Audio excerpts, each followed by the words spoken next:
teman-teman, perkenalkan nama lengkap saya, Maria Inosensialik, NIM 210100000278. Saya dari kelas D, Prodi S1 Hukum. Pada kesempatan ini, saya ingin menjelaskan tentang fungsi Pancasila, yaitu sebagai dasar dari negara Republik Indonesia dan fungsi Pancasila sebagai pandangan hidup bangsa Indonesia. Berbicara tentang fungsi Pancasila, teman-teman, untuk kita ketahui bersama, pada dasarnya, pada hakikatnya, pada asasnya, fungsi pokok Pancasila itu hanya ada dua, yaitu Pancasila sebagai dasar dari negara Republik Indonesia dan Pancasila sebagai pandangan hidup bangsa negara Republik Indonesia.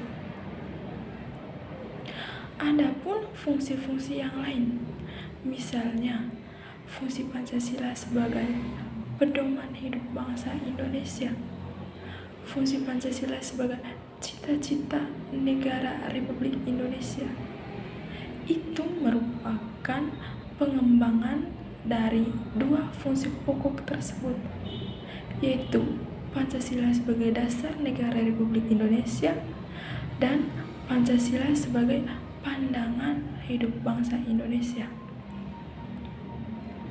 Pada kesempatan ini, teman-teman, saya ingin menjelaskan tentang dua fungsi pokok Pancasila, yaitu Pancasila sebagai dasar negara Republik Indonesia dan Pancasila sebagai pandangan hidup bangsa Indonesia. Yang pertama, saya akan menjelaskan tentang fungsi Pancasila sebagai dasar dari negara Republik Indonesia. Berbicara tentang fungsi Pancasila sebagai dasar negara Republik Indonesia, tidak kelepas kita berbicara tentang negara Indonesia adalah negara hukum. Negara Indonesia adalah negara hukum. Mengapa disebut sebagai negara hukum? Atau apakah yang dimaksud dengan negara hukum itu sendiri? Negara hukum merupakan semua kegiatan masyarakat, semua tingkah laku masyarakat, semua sepak terjang masyarakat, mulai dari alat-alat kelengkapan negaranya, mulai dari presiden, menteri-menteri, gubernur, bupati, wali kota, sampai pada tingkatan kepala desa. Itu harus berdasarkan hukum dan dapat dipertanggungjawabkan berdasarkan hukum.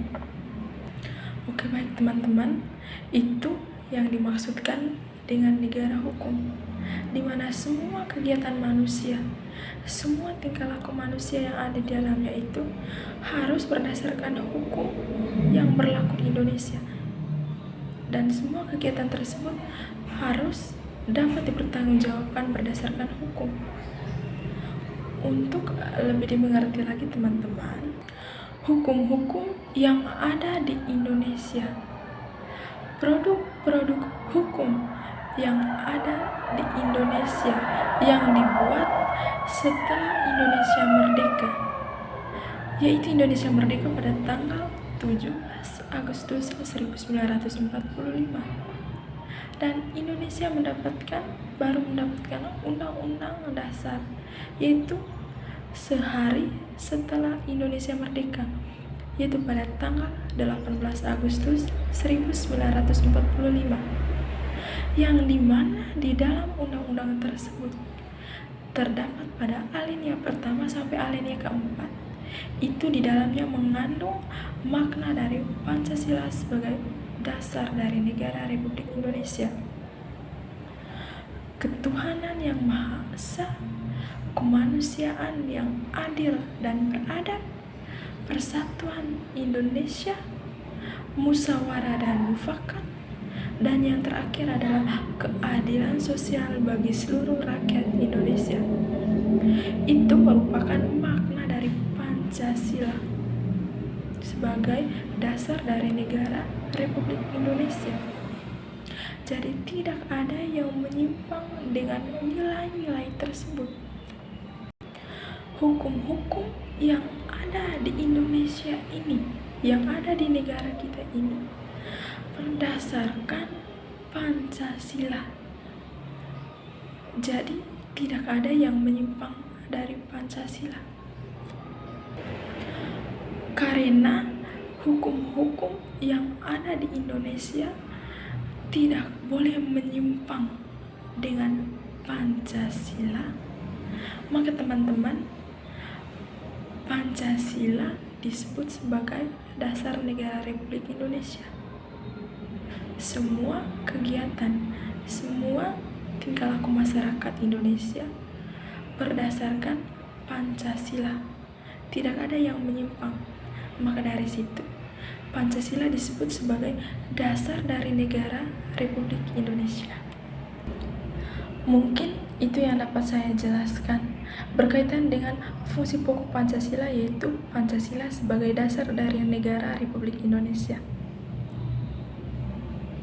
Yang kedua, teman-teman, saya akan menjelaskan tentang fungsi pokok yang kedua Pancasila, yaitu Pancasila sebagai pandangan hidup bangsa Indonesia.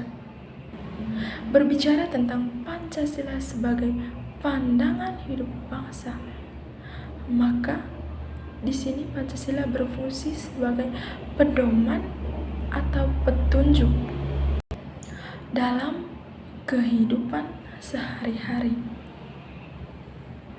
Ini berarti teman-teman, Pancasila sebagai pandangan hidup merupakan petunjuk arah dari semua aktivitas atau kegiatan-kegiatan dan kehidupan di segala bidang. Pancasila sebagai pandangan hidup bangsa merupakan kristalisasi nilai-nilai yang hidup dalam masyarakat. Sebagai pandangan hidup bangsa, Pancasila itu selalu dijunjung tinggi di dalam kehidupan masyarakat. Karena pandangan hidup Pancasila berakar dari budaya dan pandangan hidup bangsa masyarakat Indonesia. Oleh karena itu, Pancasila harus menjadi pemersatu bangsa yang tidak boleh mematikan keanekaragaman yang ada di Indonesia sebagai Bhinneka Tunggal Ika, di mana kita ketahui bersama bahwa semboyan negara Indonesia yaitu Bhinneka Tunggal Ika, berbeda-beda tetapi tetap satu. Dengan Pancasila sebagai pandangan hidup bangsa, teman-teman, maka segala daya upaya bangsa Indonesia dalam membangun dirinya akan terarah sesuai pedoman-pedoman atau petunjuk dalam pandangan hidup bangsa.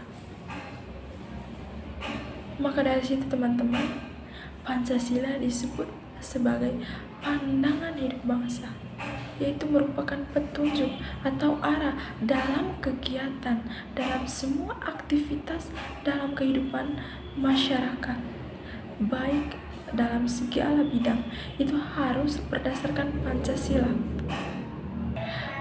Itu teman-teman, mengapa Pancasila disebut sebagai pandangan hidup bangsa. Mungkin itu saja penjelasan dari saya. Jika ada kesalahan, saya mohon maaf. Terima kasih karena telah memberikan kesempatan kepada saya menjelaskan materi yang berkaitan dengan dua fungsi pokok Pancasila, yaitu Pancasila sebagai dasar dari negara Republik Indonesia dan Pancasila sebagai pandangan hidup bangsa Indonesia. Sekian dan terima kasih.